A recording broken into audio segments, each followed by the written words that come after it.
नमस्कार दोस्तों, आज अपन रीजनिंग का टॉपिक लेके आए हैं वेन आरेख एवं निगमन तर्क। वेन आरेख निगमन तर्क बहुत ही इम्पोर्टेंट टॉपिक है। STC, PTET, BSc BEd, BA BEd, पटवार जो भी है जिसमें रीजनिंग आता है, और यदि वेन आरेख एवं निगमन तर्क का टॉपिक है आपके सिलेबस में तो यहाँ से प्रश्न आने की पूरी संभावना 101% संभावना रहती है।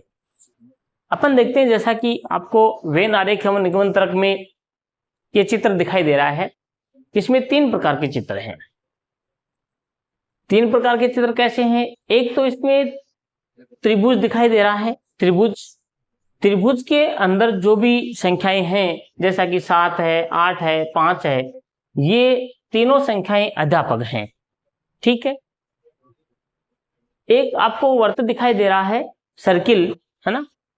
इस सर्किल में, वर्त में जितने भी नंबर्स हैं वो सारे के सारे क्या हैं? कवि हैं। जैसा कि 2 है, 8 है, 5 है, 4 है, ये सारे क्या हैं? अपने कवि है।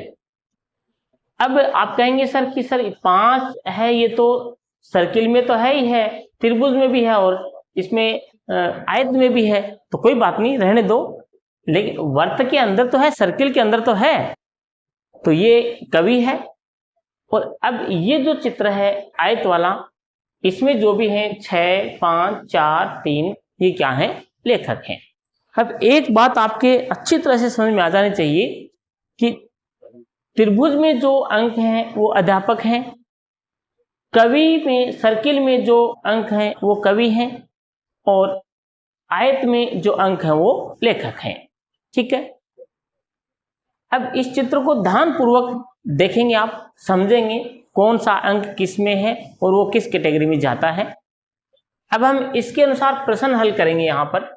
जैसा कि पहला प्रश्न अपना ये है, उन अध्यापकों की संख्या बताओ। अब आप फिक्स कर दीजिए, जब प्रश्न के प्रारंभ में जो नाम आता है उत्तर निश्चित रूप से उसी के अंदर मिलेगा। अर्थात यूं कहें कि अध्यापक नाम आया है, आपका जो आंसर है वो ये अध्यापक का सर्किल है। ये यहां से यहां तक का देखिए, ये जो त्रिभुज है, आपका आंसर 110% त्रिभुज में ही होगा। अर्थात 5, 8, 7 इसके अंदर होगा। ये क्या कह रहा है? उन अध्यापकों की संख्या बताओ जो लेखक है। लेखक है, कवि नहीं। यानी अध्यापक, इस अध्यापक में 1, 2, 3 संख्याएं ऐसी हैं, इन तीनों में वो बताओ जो अध्यापक तो है,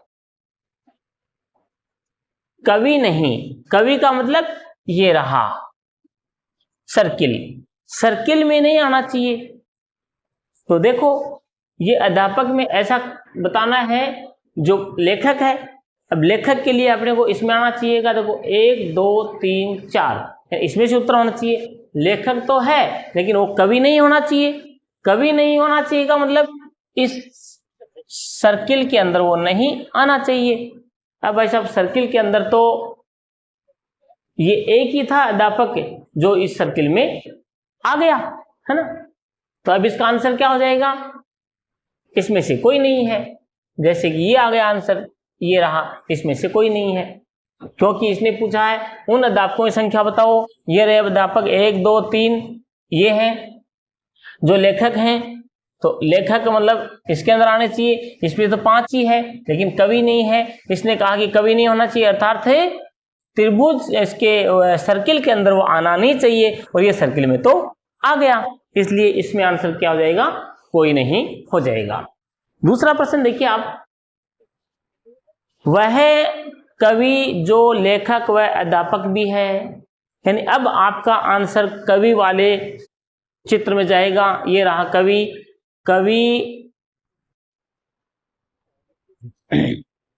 अब अपना इसमें प्रश्न नंबर 2 आ गया है, वह कवि जो लेखक व अध्यापक भी है।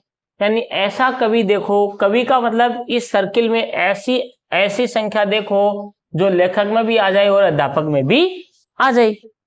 तो ऐसी संख्या देखो कवि के अंदर कि जो लेखक में भी आए और अध्यापक में भी आए। तो ये देखिए 5 है, ये लेखक में भी आ गई और अध्यापक में भी आ गई और कवि में भी आ गई। तो इसका आंसर क्या हो जाएगा आपका? हो जाएगा 5 हो जाएगा। ठीक है, नेक्स्ट क्वेश्चन है, वे लेखक जो न तो अध्यापक हैं व न कवि हैं। लेखक में कोई ऐसी संख्या देखो जो न तो अध्यापक में आनी चाहिए और न ही कवि में आनी चाहिए। तो लेखक में ये 2 हैं, 6 और 3, ये ऐसे हैं जो न तो कवि में आ रहे हैं और न अध्यापक में आ रहे हैं। तो 6 और 3 में से यहाँ एक आंसर है, देखिए ये रहा 6। 6 नहीं होता तो अपन 3 भी कर देते, और 3 भी होता तो 6 व 3 दोनों आंसर हो जाते। जैसा कि आता है कभी कभी ए व बी दोनों, ऐसा कर देंगे। वे अध्यापक जो न तो कवि हैं न ही लेखक हैं, यानी अध्यापक वाले में ऐसी संख्या देखिए जो न तो कवि में होना चाहिए, न तो कवि वाले में होना चाहिए और न ही लेखक वाले में होना चाहिए। तो अध्यापक में ये 7 ऐसी संख्या है जो न तो कवि के अंदर आ रही है और न ही लेखक के अंदर आ रही है। तो इसका आंसर क्या कर देंगे अपन? 7 कर देंगे। इस प्रकार से अब देखिए एक ये सवाल है जो कि एग्जाम में आया हुआ सवाल है। इसमें तीनों सर्किल दिए हैं। सर्किल में ये जो सर्किल है इसके अंदर जो भी अंक हैं वो सारे क्या हैं? पंजाबी हैं। इस सर्किल में जो हैं 40, 10, 90 वो अंग्रेजी हैं, और इस सर्किल में 105, 20 और 40 हैं वो तमिल है ना। यहां से वो कैसे कैसे प्रश्न पूछेगा, जैसा कि पूछ सकता है इसमें कितने लोग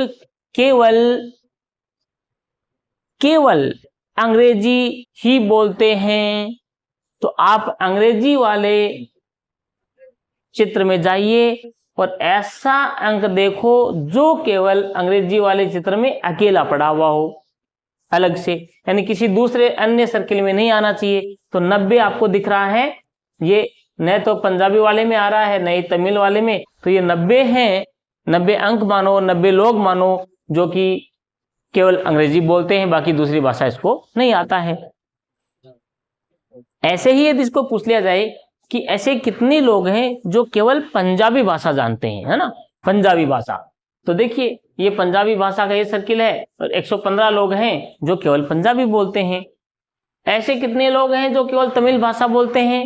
ये साइड में पड़े 105 लोग हैं जो केवल तमिल भाषा बोलते हैं।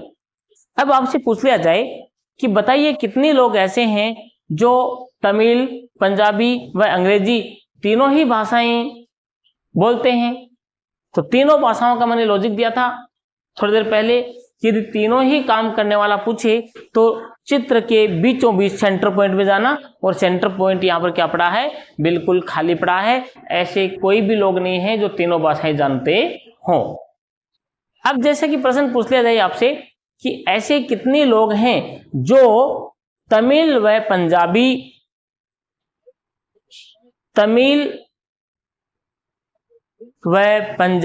जानते हैं, और तीसरी भाषा नहीं जाननी चाहिए, उसको तमिल आनी चाहिए और पंजाबी आनी चाहिए, बस। ये केवल 2 भाषाएं जानने वाले लोग कितने हैं? अब अपन क्या करेंगे, 2 भाषाओं को तमिल वाले में 105 ले लो, 105 पंजाबी वाले में 115 ले लो, जोड़ दो इनको, 10 हासिल 1, 2, 220। 220 लोग ऐसे हैं जो तमिल व पंजाबी जानते हैं, लेकिन इनको दूसरी भाषा नहीं आनी चाहिए। अब आप कहेंगे कि सर 20 भी ले लें, इसको देखो पंजाबी भी आ रही है और इसको तमिल भी आ रही है, लेकिन इसको तो 2 भाषा आ गई ना, 2 भाषा तो लेनी नहीं है। यानी ऐसे लोग जो केवल तमिल जानते हों और ऐसे लोग जो केवल पंजाबी जानते हो, ये लेने हैं। इसको दोनों भाषा आ रही हैं, इसको पंजाबी नहीं आ रही है 40 को, 10 को लेंगे तो इसको तमिल नहीं आ रही है, 90 को लेंगे तो इसको न तो पंजाबी आ रही है और न ही तमिल आ रही है। इसलिए ये 105 और 15 हैं, 115 हैं, ये दोनों तमिल और पंजाबी भाषा के जानकार लोग हैं। आंसर आ जाएगा 220। अब यूँ पूछ लिया जाए कि ऐसे कितने लोग हैं जो तमिल व पंजाबी दोनों भाषाएं जानते हैं। तो ये देखो 20 रहा, तमिल भी जानता है और पंजाबी भी जानता है। ऐसे कितने लोग हैं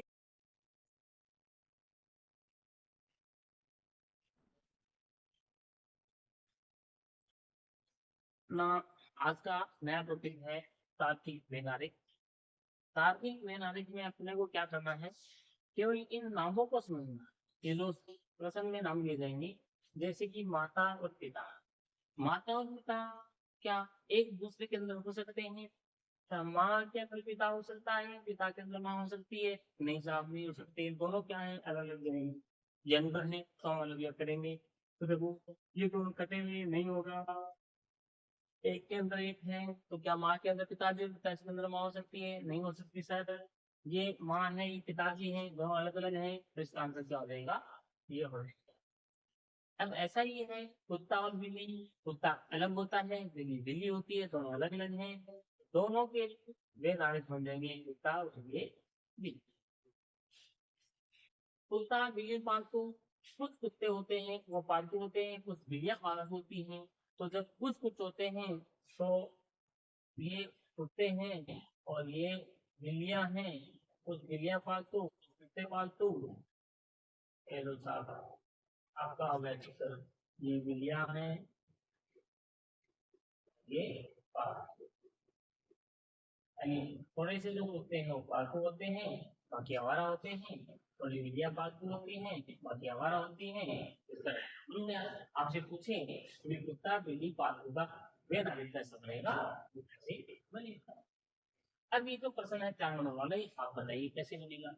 सोचो कि भाई कौन किसके अंदर होता है। क्या सारे अलग अलग हैं कि भारत अलग है, राजस्थान अलग है, बांकुड़ा अलग है, घाटोल अलग है, प्रदेश सिटी अलग है? क्या ऐसा ही है?